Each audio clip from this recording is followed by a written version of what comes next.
ઓમ શ્રી ગણેશાય નમઃ. જય શ્રી કૃષ્ણ મિત્રો. આજે આપણે સરસ વાર્તા સાંભળીશું. 3 મૂર્ખ શિષ્ય 3 મૂર્ખ બ્રાહ્મણની વાર્તા છે. ખૂબ સરસ છે, સમજવા જેવી છે, તો ધ્યાનથી અને પૂરી સાંભળજો અને સમજજો. આ પ્રાચીન સમયની વાત છે. એક ગુરુકુળમાં બહુ જ પ્રસિદ્ધ ગુરુ વિશ્વનાથ રહેતા હતા. તે ગુરુ તેમના આશ્રમમાં રહેતા બધા જ શિષ્યોને અસ્ત્ર શસ્ત્ર અને સંપૂર્ણ સંસારની શિક્ષા શીખવતા હતા, શિક્ષા આપતા હતા. એકવાર ગુરુ વિશ્વનાથે તેમના 3 શિષ્ય બ્રાહ્મણને તેની પાસે તેની કુટિયામાં બોલાવ્યા.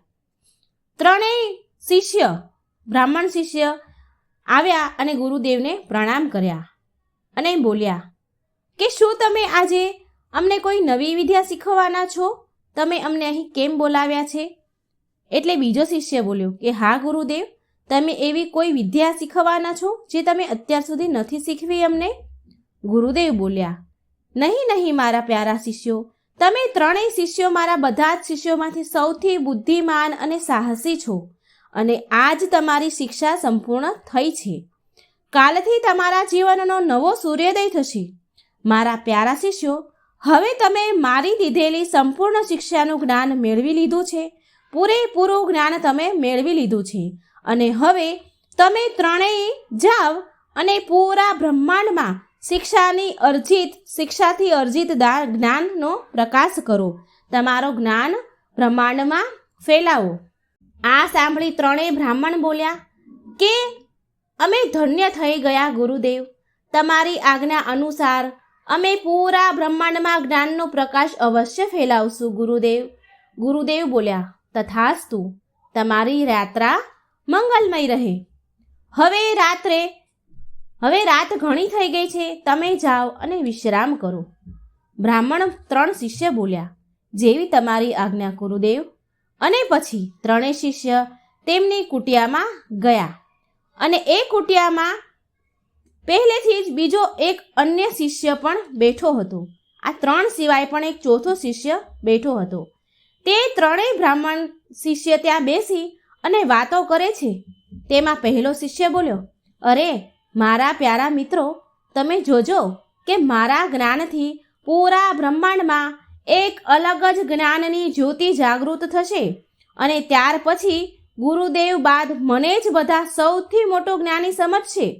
એમાં ફરી બીજો બ્રાહ્મણ શિષ્ય બોલ્યો કે મિત્રો, હું તો એ વિચારીને ઉત્સાહિત થઈ રહ્યો છું કે મારા દ્વારા અર્જિત જ્ઞાન જ્યારે બ્રહ્માંડમાં લોકોને ખબર પડશે તો બધા જ લોકો આશ્ચર્યચકિત થઈ જશે, કેમ કે આવું જ્ઞાન તો કોઈની પાસે નહીં હોય. આમ કરી 3 હસે છે. અને ત્રીજો શિષ્ય બોલ્યો કે મારા પ્યારા મિત્રો, મારું જ્ઞાન પણ જ્યારે બ્રહ્માંડમાં ફેલાશે તો મારું પણ ઘણું નામ અને પ્રશંસા થશે. આમ કરી 3 પોતાના જ્ઞાન ઉપર અહમ કરે છે અને હસે છે, ખુશ થાય છે. હવે આ 3 શિષ્યની વાત તેમની પાસે બેઠેલો એક શિષ્ય હતો જેનું નામ રામદાસ હતું, તે સાંભળી રહ્યો છે. તે અચાનક બોલ્યો કે 3 શિષ્યોને, મારા પ્યારા મિત્રો, તમે પૂરા બ્રહ્માંડમાં ગુરુદેવથી પ્રાપ્ત થયેલ જ્ઞાનની રોશની પૂરા બ્રહ્માંડમાં ફેલાવા જઈ રહ્યા છો, તો મને પણ સાથે લઈ જાઓ ને. હું પણ તમારી બ્રહ્માંડની આ યાત્રા જોવા માટે બહુ ઉત્સુક છું. તમે મને લઈ જશો ને? એ રામદાસ આ 3 શિષ્યોને કહે છે. આ સાંભળી પેલા 3 શિષ્યો બોલે છે કે અરે રે, તું પાગલ થઈ ગયો છે કે શું? રામદાસ, અમારા 3 જ્ઞાનીઓની સાથે તું મૂર્ખ શું કરીશ? તને તો એમ પણ કોઈ પણ જ્ઞાનની વાત કેટલી વાર પછી સમજણમાં આવે છે. તું અમારી સાથે કેવી રીતે આવી શકે? તારી તો શિક્ષા પણ પૂરી નથી થઈ હજી સુધી. ના, અમે તો અમારી સાથે તને નહીં લઈ જઈ શકીએ. આ 3ની વાત સાંભળી પેલો ચોથો શિષ્ય રામદાસ કહે છે, નાના મિત્રો, તમે મને તમારી સાથે લઈ જાઓ ને. તમારા જેવા જ્ઞાનીઓની સાથે રહીને મારા જ્ઞાનમાં હું વૃદ્ધિ કરી લઈશ. મને સાથે લઈ જાઓ ને. આમ રામદાસ કરગરે છે. એટલે પેલા 3 બોલ્યા, સારું ઠીક છે રામદાસ, તું ચાલ અમારી સાથે. આખીર તને પણ તો ખબર પડે કે અમે 3 કેટલા જ્ઞાની છીએ. પછી બધા સૂઈ ગયા. બીજો દિવસ પડ્યો, સવાર થઈ. બીજા દિવસે સવારે ચારેય શિષ્ય જંગલ તરફ જવા નીકળી પડ્યા અને ઘણે દૂર ચાલ્યા પછી તે લોકોને ભૂખ લાગી. એટલે 3 શિષ્યમાંથી એક બોલે છે કે અરે મિત્રો, ઘણો સમય થઈ ગયો, આપણે ચાલીએ છીએ અને હવે ઘણા દૂર પણ આવી ગયા છીએ અને હવે તો બહુ જોરમાં ભૂખ પણ લાગી છે. એટલે બીજો શિષ્ય બોલ્યો કે ચાલો જંગલમાં જઈએ, શું ખબર ત્યાં કંઈક જમવાનું મળી જાય આપણને. એટલે ચારેય શિષ્યને એક મોટું ઝાડ એક દૂર દેખાણું. એ ઝાડમાં બહુ ફળ હતા. એટલે 3 શિષ્ય બોલ્યા, જુઓ પેલું ઝાડ છે, તે ઝાડ ઉપર બહુ સુંદર ફળ દેખાય છે, પણ આપણે તેને ખાઈશું કેવી રીતે? ફળ તો બહુ ઊંચા છે. બીજો શિષ્ય બોલ્યો, હા મિત્ર, તું સાચું કહે છે, ફળ તો ઘણી ઊંચાઈ ઉપર છે. એવું લાગતું નથી કે આપણે આ સુંદર ફળ ખાઈ શકીશું. એટલે ચોથો શિષ્ય જે રામદાસ હતો એ બોલ્યો કે અરે મિત્રો, મારી પાસે એક સુઝાવ છે. આ રામદાસની વાત સાંભળી પેલા 3 ઘમંડી શિષ્ય બોલ્યા, તેની મજાક ઉડાવે છે કે અરે અરે મિત્ર, જુઓ મૂર્ખ રામદાસ પાસે સુઝાવ છે. અરે વાહ વાહ, બહુ ઉત્તમ. આમ 3 હસવા લાગ્યા, રામદાસ પર મજાક કરવા લાગ્યા. ત્યારે રામદાસ ઝાડ ઉપર ચડી જાય છે અને ફળ તોડીને લાવે છે. અને રામદાસ બોલે છે કે મિત્રો, તમારી પાસે જો પુસ્તકનું જ્ઞાન છે, પણ મારી પાસે સમય પ્રમાણે જે જોઈએ ને તે જ્ઞાન તો મારી પાસે પણ છે. આ સાંભળી 3 બોલ્યા, સારું સારું, ઠીક છે. આમ 4 ફળ ખાઈને આગળ વધ્યા.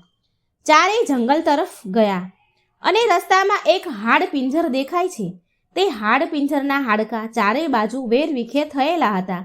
આમ 4 બાજુ હાડકાં જોઈને 4 હેરાન રહી ગયા. આ જોઈને તે 3 શિષ્યમાંથી એક બોલ્યો કે અરે, આ હાડપિંજર કોનું હશે, જેના હાડકાં 4 બાજુ પડ્યા છે? કોના હાડકાં હશે?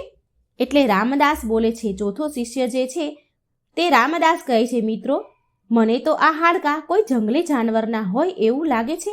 રામદાસની વાત સાંભળી પેલા 3માંથી એક બોલ્યો કે આ મૂર્ખ રામદાસ શું કહે છે?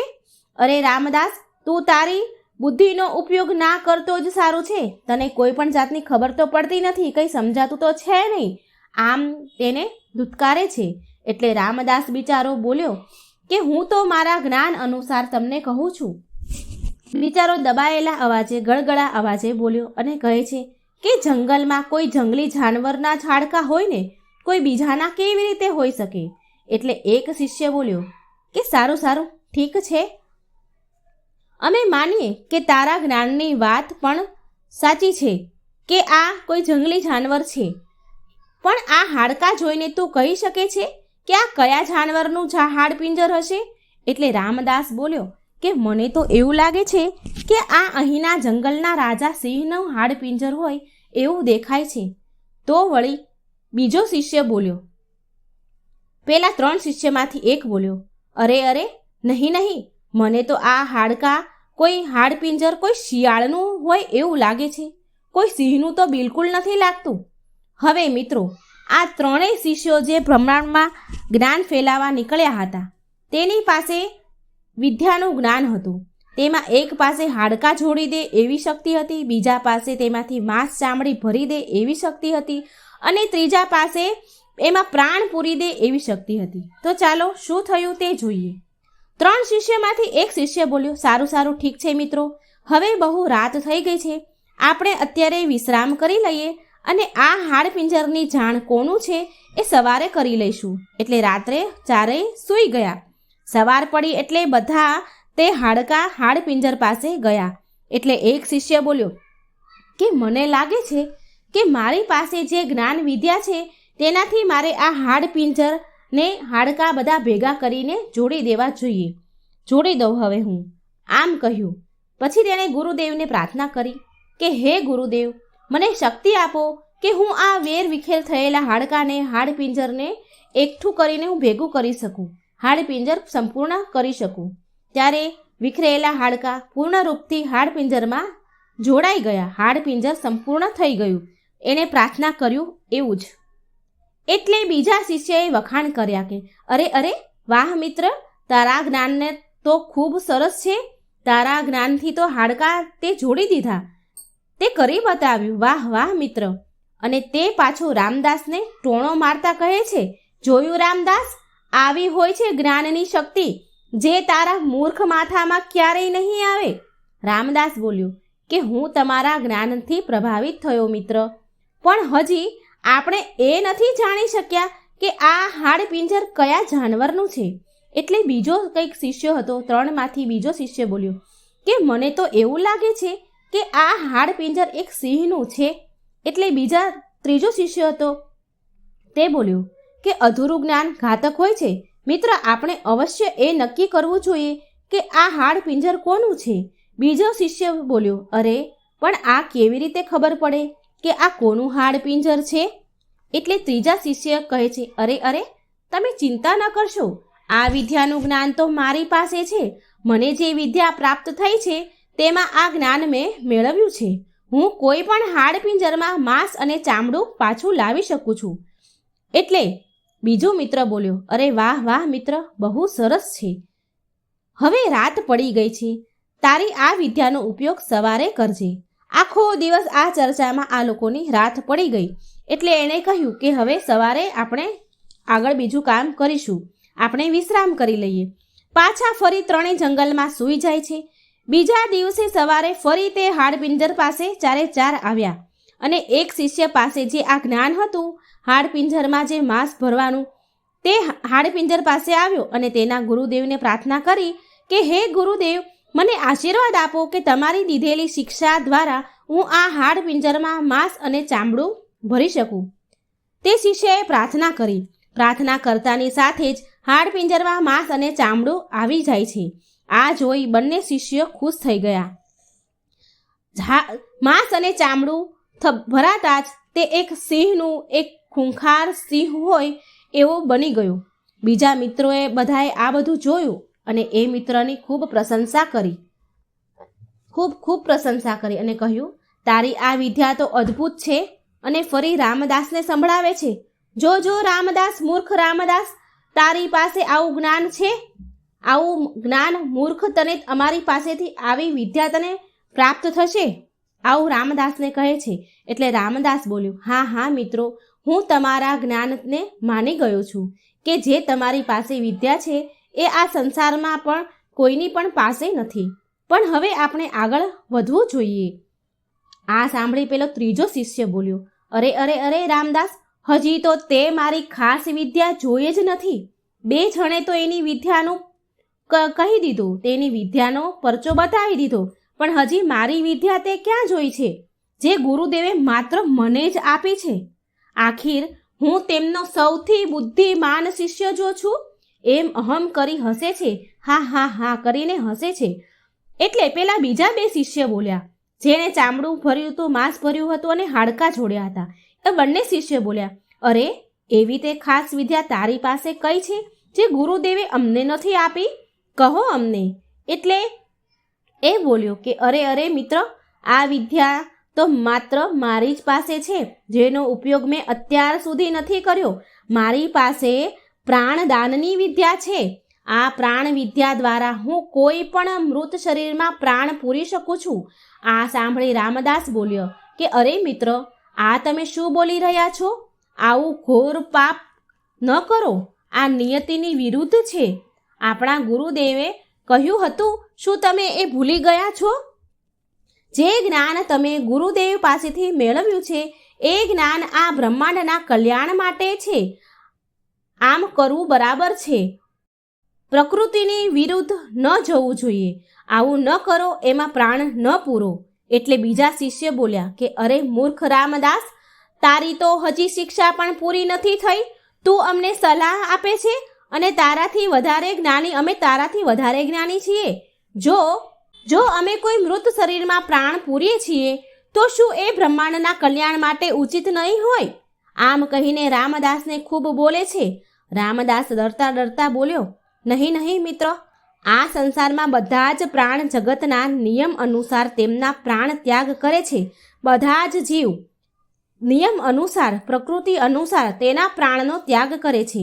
તમે આ જાનવરના મૃત શરીરમાં પ્રાણ પૂરી દેશો તો પ્રકૃતિની વિરુદ્ધ થશે અને આનું પરિણામ ઘાતક પણ હોઈ શકે છે.